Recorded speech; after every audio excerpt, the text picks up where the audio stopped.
Class 10 English biography writing suggestion doctor Manmohan Singh. অর্থাৎ doctor Manmohan Singh এর ব্যাপারে তোমাদের পরীক্ষায় যদি বায়োগ্রাফি রাইটিং আসে তো তোমরা কিভাবে উত্তরটি লিখবে। এবছর মাধ্যমিক পরীক্ষার জন্য ডক্টর মনমোহন সিং এর বায়োগ্রাফি রাইটিংটি ভেরি গুরুত্বপূর্ণ, খুবই ইম্পর্ট্যান্ট। দেখো উত্তরটি তোমরা কিভাবে লিখবে। দেখো প্রথমে হেডিং করবে ডক্টর মনমোহন সিং, তারপর লিখবে our country has given birth to a galaxy of great men who made themselves world famous।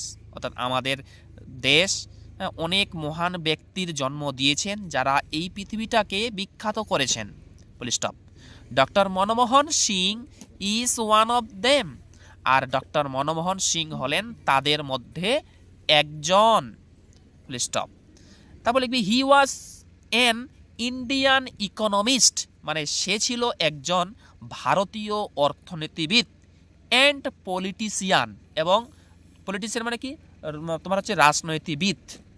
Full stop.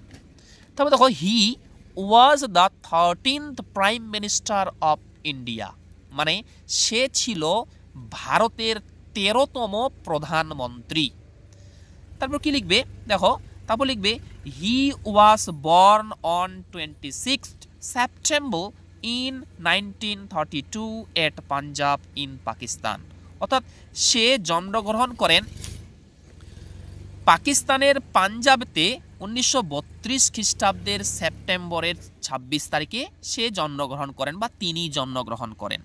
ওকে, আচ্ছা ফুল স্টপ। তারপর লিখবি কি দেখো his father's name was Gurmukh Singh, মানে তার বাবার নাম ছিল Gurmukh Singh, and mother's name was Amrit Kaur, এবং তার মায়ের নাম ছিল অমৃত কৌর।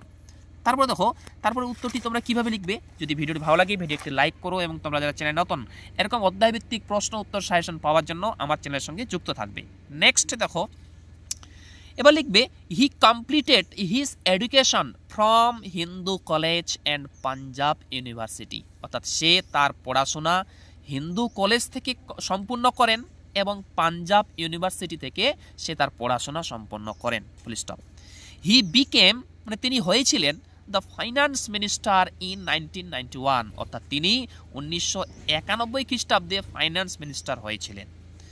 তারপর ফুল স্টপ দিবে এখানে। তারপর লিখবে he became the 13th prime minister of India on 2nd মে 2004। অর্থাৎ 2004 খ্রিস্টাব্দে মে মাসের 22 তারিখে তিনি ভারতের 13তম প্রধানমন্ত্রী হয়েছিলেন।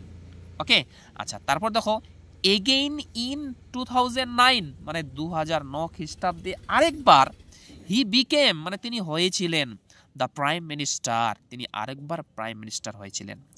তারপর দেখো ফুল স্টপ দিবে এখানে। তারপর লিখবে this great man past away, মানে এই মহান লোকটি মারা গিয়েছিল অন 26 ডিসেম্বর, মানে ডিসেম্বর মাসের 26 তারিখে ইন 2024, মানে 2024 খ্রিস্টাব্দে।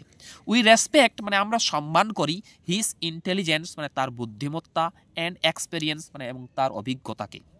অলদো, যদিও he is no more with us, যদিও তিনি আমাদের সঙ্গে আজ নেই, he will live forever in our memory, তিনি চিরকালের জন্য আমাদের মেমোরিতে তিনি জীবিত থাকবেন।